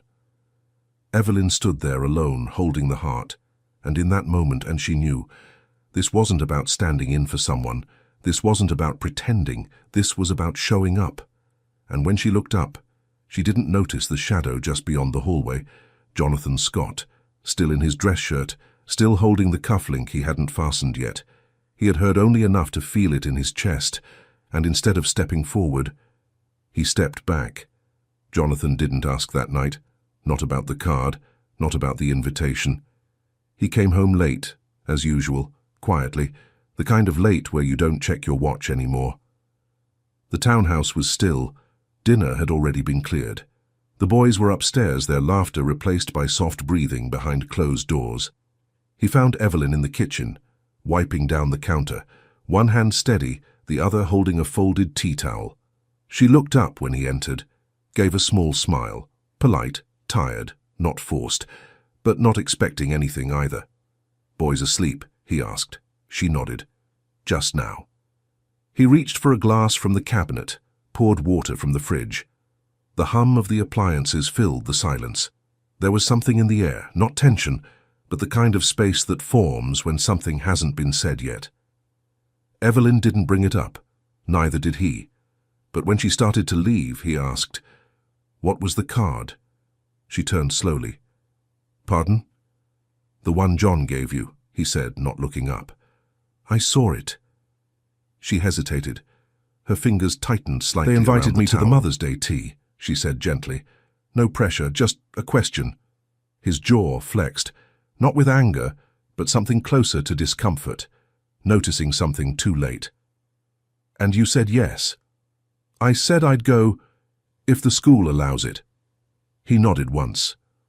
A long pause followed. Then he set the glass down.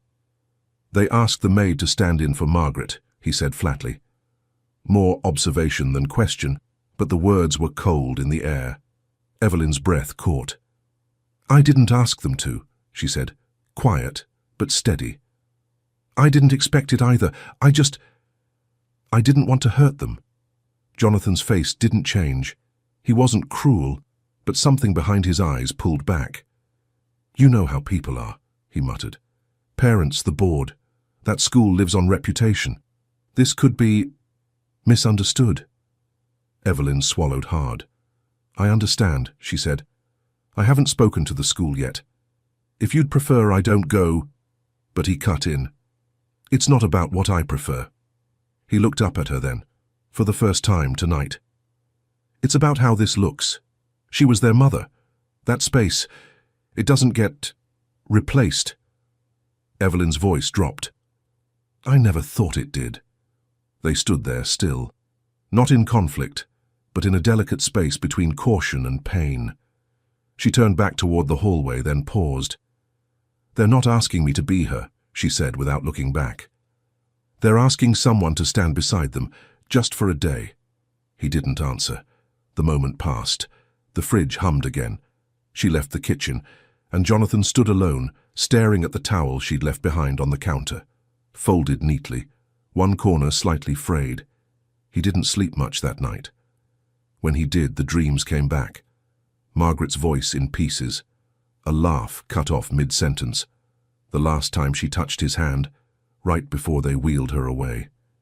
He sat up in the dark. No lights, just the city outside, glass buildings glowing like they didn't know what grief was. He got up, walked the hallway like he always did when sleep wouldn't hold, stopped outside the twins' door. He heard them breathing. Even soft, safe. Across the hall, a light was still on under the maid's door. He thought about knocking, but he didn't. He just stood there, listening. And somewhere, beneath the discomfort, beneath the walls he'd built around the space Margaret left behind, he felt something he hadn't let himself feel in a long time. Gratitude. Not loud, not proud. Just real. He didn't know what to do with it yet. But it was there, like a crack in the concrete. Small, but growing. It was a Tuesday. The kind of day where everything felt normal on the surface. The boys left for school early, backpacks swinging off one shoulder, voices low and tired from a restless night. Jonathan had already left. No words that morning, just the usual note on the counter. Meeting at 10, back by 5. Evelyn moved through the house like always, picking up socks, closing drawers halfway open, rinsing cereal bowls still sticky with milk. She wasn't avoiding the conversation from the night before, but she wasn't chasing it either. Some walls in this house didn't fall from arguing. They cracked in silence. Upstairs, she entered Margaret's old study, now used for storage, boxes stacked against the far wall, an old desk pushed under the window. She didn't go in often, only when the boys needed something from the craft drawer. She knelt to pull it open, but the drawer stuck halfway, caught on something jammed at the back. She tugged once, then again. It gave, and what slipped loose was not glue or ribbon, but a notebook, spiral-bound, faded at the edges, a smudge of jam across the corner. Evelyn paused. It was Margaret's handwriting. She knew it instantly. Neat cursive with little flourishes at the ends. She opened it slowly. It wasn't a journal. It was a recipe book, but not one copied from the internet or store-bought. This one was real, messy, alive. Kevin hates the crust. Cut them off. John likes strawberry, not raspberry. Always sing the second verse twice. They fall asleep by then. Evelyn sat back on her heels, breath catching in her throat. Each page held more than instructions. They held reminders, little pieces of a woman trying to hold on. One page was sticky, another had tear marks that dried into the paper, and then she saw it. A line scribbled across the top corner of a blank page. Tell them I love them, when they forget. Her chest tightened. The room felt heavier somehow, like the air was listening. She turned the page and pressed her hand flat against it. Like touching it might bring Margaret back. But Margaret wasn't coming back, and these boys, they were growing up in the echo of a love that hadn't had time to finish its story. Evelyn closed the book gently, sat with it in her lap. She didn't cry, not yet. Instead, she placed it on the counter downstairs, and that night she made their toast with no crust, strawberry jam, not raspberry. She hummed a tune she didn't know she knew until they started yawning at the exact moment she thought they would. At bedtime, she smoothed their blankets and kissed the tops of their heads. Neither boy asked where she learned those things. They just leaned into her hands and whispered, "Good night." And as she closed the door behind her, something shifted. Not loud, not dramatic, but felt, like grief stretching just enough to make space for someone else to stand beside it. Later that evening, Jonathan came home early, earlier than usual. He loosened his tie as he walked in, pausing when he saw the recipe book on the kitchen counter. He opened it, read the notes, the crumbs between pages, the handwriting he hadn't seen in years. He didn't ask Evelyn why it was out. He didn't have to. He just stood there a moment longer, then went upstairs to the boys' room. They were already asleep. He watched them for a long time. Then, slowly, carefully, he sat down at the edge of Kevin's bed. He reached out, paused, then gently brushed the hair from his son's forehead. His voice came out lower than usual, almost like it didn't want to break the quiet. "I'm sorry I don't know all the songs." Kevin stirred a little, eyes closed. "That's okay," he mumbled. "You don't have to sing." Jonathan nodded. He didn't try again, but he stayed. For the first time in months, he didn't go back to work, didn't check his phone, didn't scroll through emails on the hallway bench. He stayed, in that room, listening to the sound of his son's breathing. And somewhere downstairs, Evelyn turned the last page of the recipe book and whispered, "I'll tell them." The invitation sat on the counter for 2 days, folded, quiet, waiting. No one mentioned it. The boys didn't ask again, and Evelyn didn't bring it up. But every now and then she would catch one of them glancing at it, not touching, not opening, and just looking, like they were hoping it hadn't been forgotten.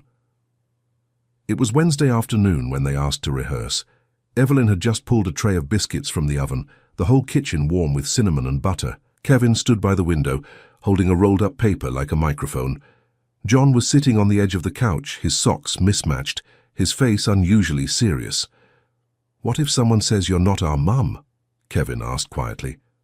Evelyn paused. The question was innocent, but it landed with a weight. He wasn't trying to be difficult. He just wanted to be ready. Evelyn set down the tray. She walked over, crouched in front of them, eye level now. "Then we say," she said slowly, "she's not. But we asked her to come." John nodded, memorizing it like a line in a play. Kevin twisted the pretend mic in his hands. "What if someone laughs?" Evelyn softened. "They won't." "But what if they do?"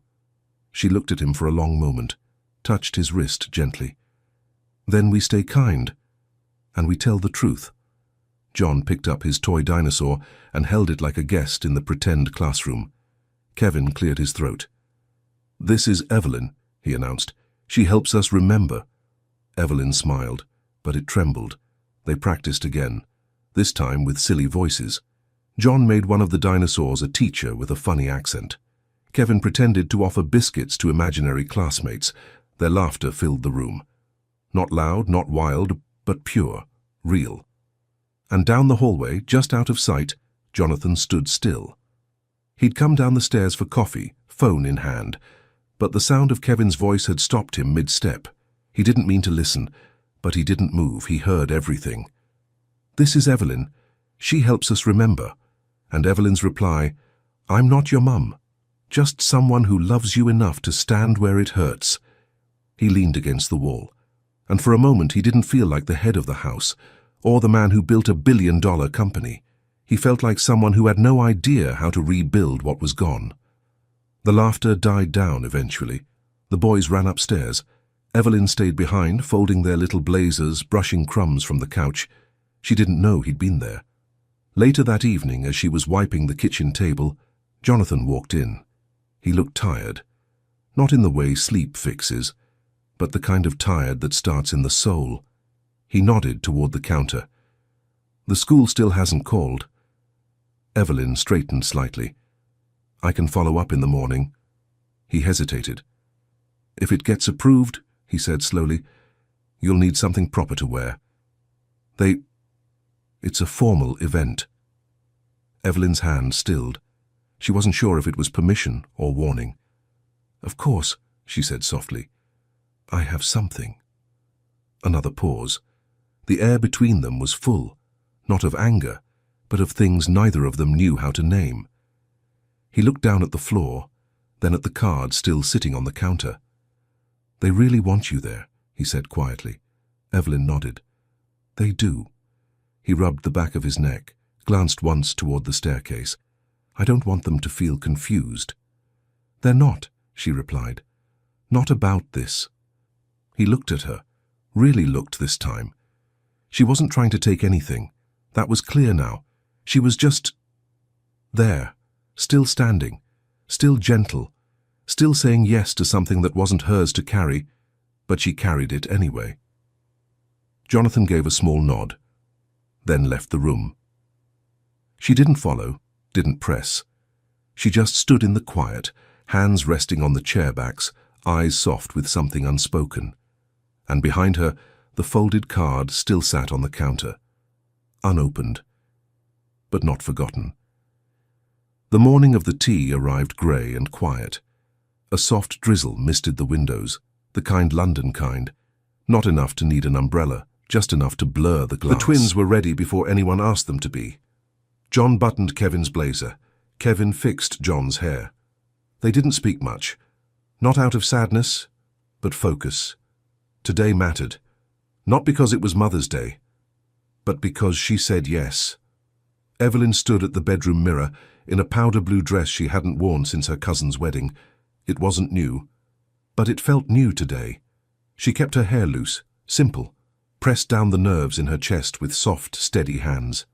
Downstairs, the twins waited by the door, polished shoes tapping the floor in uneven rhythm. When she stepped into the foyer, they both looked up.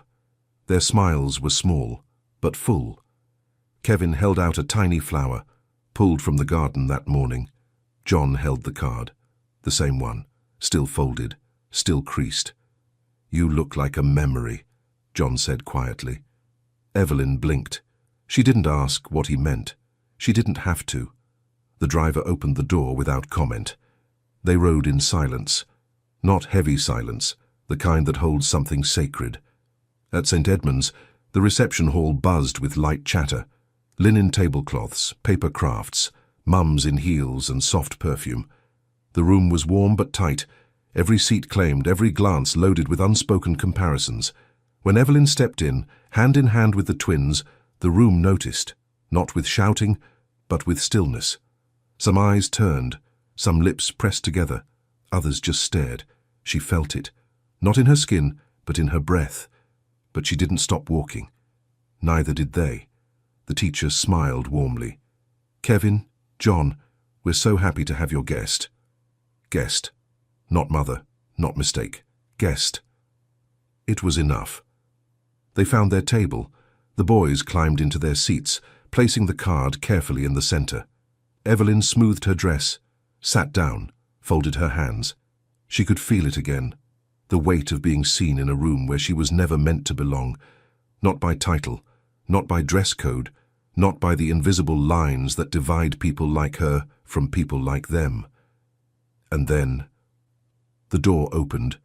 Jonathan stepped in, not rushed, not late, just unannounced. He hadn't said he was coming, not to her, not to the boys. He wore a dark suit, tie slightly askew, eyes already scanning the room before the door had even closed behind him. And when he saw them, the twins and Evelyn at the far table, he stopped, mid-step. Everything slowed. Evelyn met his eyes. Her body froze, not out of shame, but out of not knowing what he would do. The boys turned, lit up. "Dad!" Kevin called. "I come sit." Jonathan didn't answer. He was still watching Evelyn. She stood slowly, unsure. "This is Evelyn," John said, louder now, "to help us remember." And something cracked, not in the room, but in him. The air didn't shift, the music didn't change, but he did. Jonathan stepped forward, walked to the table. His eyes were tired, but present. He looked at Evelyn, at the card, at the two boys he somehow felt farther from than ever. And then, quietly, he clapped. Once, twice. And the room exhaled. It wasn't a speech, wasn't a declaration, just a man letting go of what he couldn't control, long enough to accept what he didn't expect. He pulled out the last chair, sat down beside them. Evelyn blinked back something she didn't want to name. The twins reached for the biscuits. Jonathan poured the tea, and for the first time in 7 years, the table felt full. The photo wasn't planned, but someone took it anyway.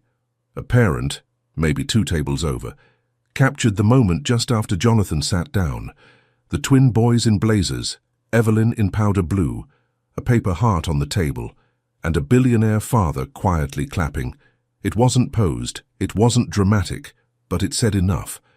And by evening the image was already circulating, first in the school's private parent group, then quietly shared, then forwarded, and then judged. Evelyn didn't know about it that night.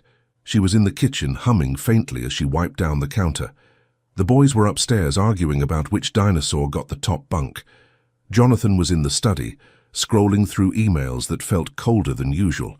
It wasn't until he opened a message from a board member, short, clipped, that the headline stopped him. Billionaire brings Maid to Mother's Day event. Touching or troubling? He froze. Below it, the photo.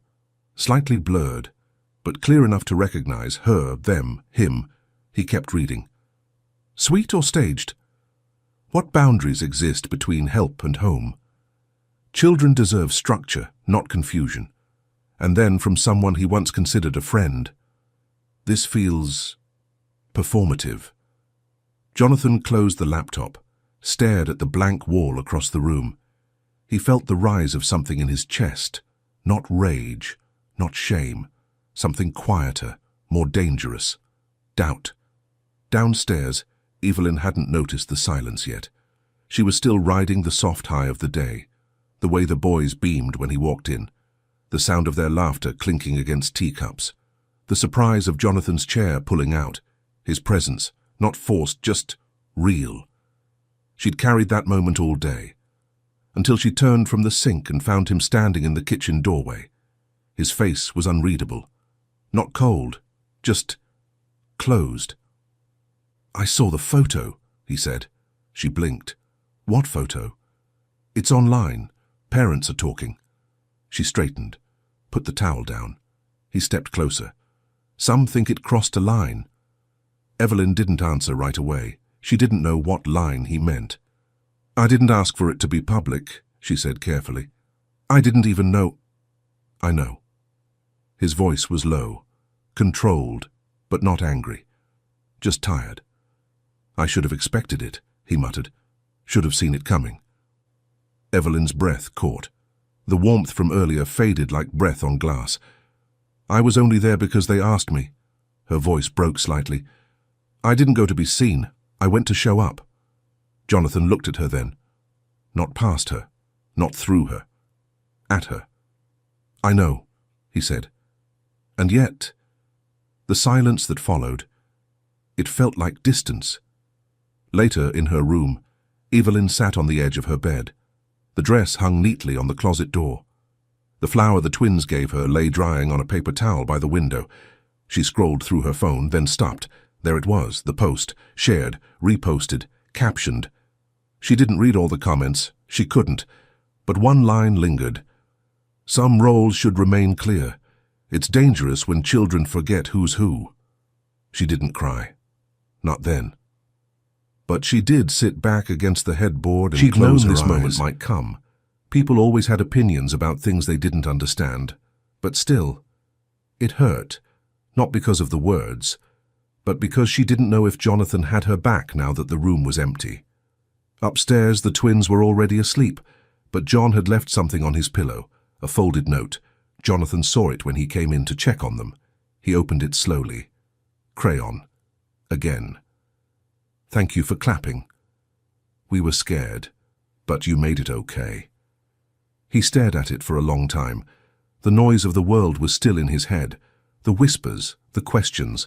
But this was quiet and true. A child's way of saying, you showed up. He folded the note and tucked it into his pocket, then turned off the light, stood in the doorway for a beat longer than usual. His sons slept soundly, but the world outside had begun to stir. The house was quieter than usual.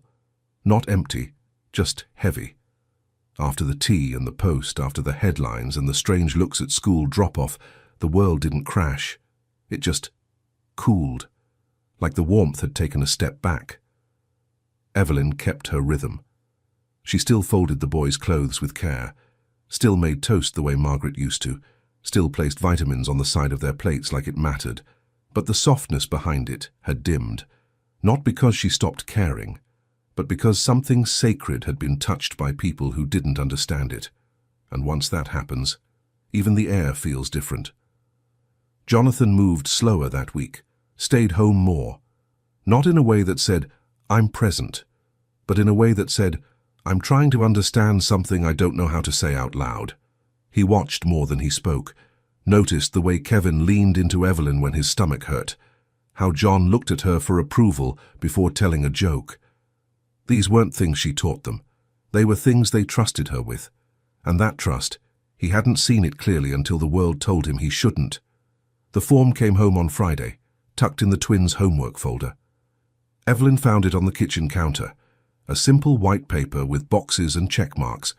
School emergency contact update. She scanned the usual fields: parent name, phone number, email, then paused. Under primary guardian if parent is unavailable, a name had already been written: Evelyn James, in pencil, careful letters, child's handwriting. The boys hadn't asked, they didn't tell her, they just wrote it, because in their eyes it made sense.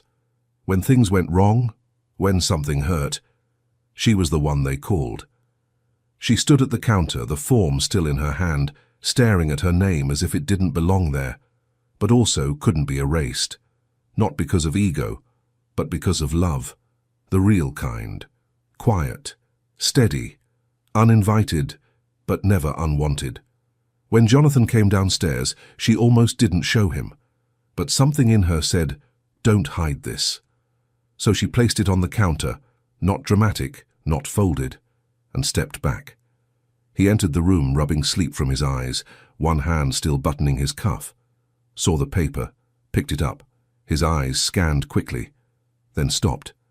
Evelyn didn't speak, just waited. He looked at the penciled name, the small letters, the soft mark his sons had made. He said nothing, just stood there, holding the form, the morning sun bleeding in through the window, dust catching in the light like floating threads. Finally, he spoke, but it wasn't what she expected. "She's who they call when they're scared." His voice was quiet, almost unsure. Evelyn met his eyes, said nothing, just nodded. Once, no defense, no explanation. He turned back to the form, looked at the line again, then reached for a pen. No rush, just a steady signature next to her name. Jonathan Scott. The ink pressed into the paper. Permanent, final. Not adoption, not a title, but something else. Permission, for love to stretch, for grief to share its weight, for family to mean more than biology or blood. He set the pen down, folded the form, then looked at her. Not guarded, not boss to employee, just man to woman, parent to parent. "Thank you," he said, "for catching what I couldn't." And Evelyn, still standing there in yesterday's sweater and soft eyes, simply nodded. "I didn't catch it," she whispered. "They handed it to me." That night, after dinner, the boys ran to the fridge to hang their drawings like they always did. But this time Evelyn added something beside them, a small magnet, a scrap of paper, 3 words in her handwriting. "Love lives here." It didn't ask for attention, didn't shine, but it stayed, and it held. The recipe book hadn't moved from its place on the counter. Jonathan hadn't asked her to put it away. Evelyn hadn't rushed to return it. It stayed, like a photograph you don't know whether to frame or close in a drawer. On Tuesday morning, Evelyn opened it again. The boys were at school. The house was quiet. The pages still smelled faintly like cinnamon and old paper. Some were stiff from years of sugar and spills. Others were soft at the edges, corners bent like someone had turned them again and again. She was searching for Margaret's pancake recipe. The boys had asked for it. "Not just any pancakes," Kevin had said. "Mum's ones, the ones that feel warm on the inside." Evelyn didn't know what that meant, but she told them she'd try. As she flipped through the book, a loose piece of paper slipped out from the back, yellowed slightly, folded into thirds. She paused, unfolded it carefully. At the top, in Margaret's familiar handwriting, it read, "To whoever helps them laugh when I can't." Evelyn's breath caught, her fingers trembled. The letter was short, but it reached deeper than anything she could have prepared for. "If you're reading this, it means I didn't make it, and someone had to step into the silence. Don't try to be me. Don't try to erase what they've lost. Just be there. For their laughter, for the days when they need someone to say, 'You're safe.' Mothers are not names, they're actions." Evelyn sat down slowly, the letter still in her hands. She didn't cry at first. She just let the silence fill the room. It felt like Margaret had been here the whole time, not haunting, not watching, just trusting. And somehow, Evelyn had walked into that trust without even knowing it. She read the letter again, then a third time, and when the tears finally came, they were quiet, not from guilt, not from grief, but from the overwhelming weight of permission to stay, to love, to belong, not because she earned it, but because Margaret made room for her. That evening, Evelyn taped the letter to the fridge, tucked in behind the boys' drawings and the lunch menu. Not on display, but not hidden. Jonathan noticed it as soon as he walked in. The kitchen smelled like vanilla and something warm. The boys were dancing around the island, laughing, cheeks flushed, and there it was, the letter. He stepped closer, read it once, didn't speak. Evelyn watched from across the room, heart in her throat. She didn't know if it was okay, if she'd crossed a line. But when he turned, his eyes were soft, no defense, no confusion, just stillness. "She really wrote that?" he asked. Evelyn nodded. "I found it in the back of the recipe book." He looked at the letter again, ran a hand through his hair. "She knew," he whispered. "Even back then, she knew someone else would have to finish what she started." Evelyn said nothing, just let the moment breathe. The boys laughed in the background, the sound of socks sliding on tile, a spoon clattering into the sink. Jonathan stepped back, sat at the kitchen table, watched them. Then, after a long pause, he said, almost to himself, "I thought I had to do this alone." Evelyn leaned against the counter, arms folded, voice low. "No one's meant to do this alone." He nodded, eyes still on the twins. "They love you," he said. Finally. Evelyn looked down, swallowing the emotion that rose too fast. "I love them back." It wasn't dramatic, wasn't a revelation. It was just truth. Standing there, steady. Something shifted then. Not loudly, but deeply, like the floor of the house settling after a storm. Like two people finally standing in the same room with the same story. And though nothing had been promised, nothing signed or sealed, something was being rewritten, not by replacement, not by force, but by love, learning how to grow around what was lost. Spring came late that year. The cherry trees at St. Edmund's didn't bloom until after the school changed the sign. The announcement came in a short letter home. "Beginning next year, our annual Mother's Day event will be renamed Family Day of Love." There were no meetings, no press releases, just quiet change, the kind that begins with a moment someone couldn't forget. The boys didn't ask why. They just smiled when Evelyn read it out loud, and Kevin whispered, "It's better this way." A few weeks later, the school invited families to plant a memory tree, one for each class, one for the people who couldn't be there anymore and the ones who showed up anyway. Jonathan came in early from work that day. No briefcase, no suit. He helped Evelyn carry the time capsule the boys made, a shoebox wrapped in red paper, held together with more tape than necessary. Inside, a drawing of their mother, a copy of the paper heart, a recipe card for Margaret's pancakes, jam stains and all, and a photo of the three of them at the tea, the one where Evelyn's eyes were just starting to water and Jonathan's hand rested gently on the back of her chair. The boys lowered the box into the earth. The principal said a few words, not too many, just enough. Then they planted the tree, a Yoshino cherry, same kind Margaret used to love. Evelyn knelt in the soil beside the boys, smoothing the dirt with both hands. Jonathan stood behind her, then slowly joined them. He didn't say much, but he didn't need to. His hand brushed hers once, quietly, without hesitation. She didn't pull away. Back at the house, the fridge was full of new drawings.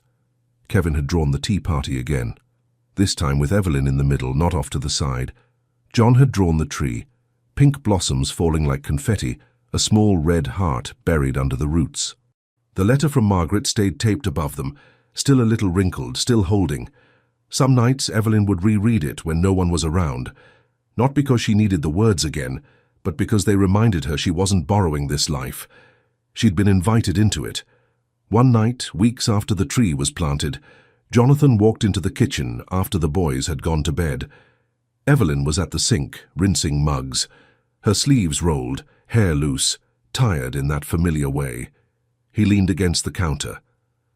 "I kept thinking someone else would come," he said quietly. Evelyn looked up. Someone else? A person who made it all make sense, who had the right answers, the right title. He paused. "I thought I was waiting for Margaret, or someone like her, but she's not coming back." Evelyn didn't speak, just listened. Jonathan looked at her, not just at her presence, but her place. "She was everything," he said. "And I thought if I held on tight enough, maybe I could be both parents, but I can't, and maybe I was never supposed to." Evelyn wiped her hands on the towel, stepped closer, her voice barely above a whisper. "You don't have to be everything." She paused. "You just have to be here." Jonathan nodded, looked down for a moment. Then, carefully, reached into his pocket. He pulled out something folded, the boy's note, from the night of the tea. "Thank you for clapping. We were scared, but you made it okay." He unfolded it again, set it gently on the counter between them.